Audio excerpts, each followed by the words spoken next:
On Cosatu drive slow against Gauteng eTolling. We are joined on the line by SABC reporter Nozintombi Miya. Nozintombi, good morning to you now. The Cosatu drive slow against the Gauteng eTolling, has it started already? Good morning, Elvis. The Cosatu drive slow has definitely gotten underway. It has affected traffic on the M1. Police have blocked off the area to ensure that the motorcade gets onto the highway. As I'm speaking to you now, we are just driving past Santon Greyston Drive, and it has affected traffic heading north on the M1. Now, we understand that cars have started to arrive also at Cosatu House at about 8 this morning. How big is the motorcade? When the motorcade has been relatively small compared to previous motorcades that Cosatu has had, got off to a very slow start at 8 o'clock this morning, but Metro Police did not allow the Cosatu contingent to start their march up until 10 o'clock this morning. They're mandated to start between 10 o'clock and 5 o'clock this afternoon to be on the highways on the specified routes, being the M1, the N1, the N12, and the M2. But in terms of numbers, Cosatu were expecting over 50 cars in this particular motorcade.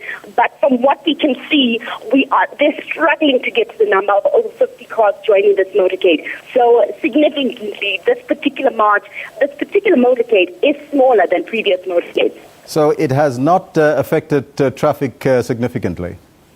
It has affected traffic, but not to the extent that traffic is at a standstill. Traffic is flowing, but it's flowing slowly. Is there any other political parties joining Cosatu on this drive? So far, it's only Cosatu that is in this particular protest. But earlier this morning, we did speak to an individual motorist, who said that he is coming here to this particular protest as an individual, a white South African citizen, saying that he's standing up against the e-tolls. It's going to affect his back pocket, and he's no longer content to sit down and not participate in any protest marches or any motorcades. He is going to join this motorcade as an individual, and it's been quite an extraordinary thing that an individual would take up the time of his day out of work to come and join this particular motorcade. And that has been Cosatu's call throughout the past year that they've started with these motorcades, that they're calling on ordinary citizens stop what it is they're doing to join the motorcade and express their unhappiness physically as a show of force towards the ANC government, towards government, that they're unhappy with the e-tolling process, with the e-tolling system, and that it needs to be either scrapped or overhauled completely. SABC reporter Nozintombi Miya, thank you.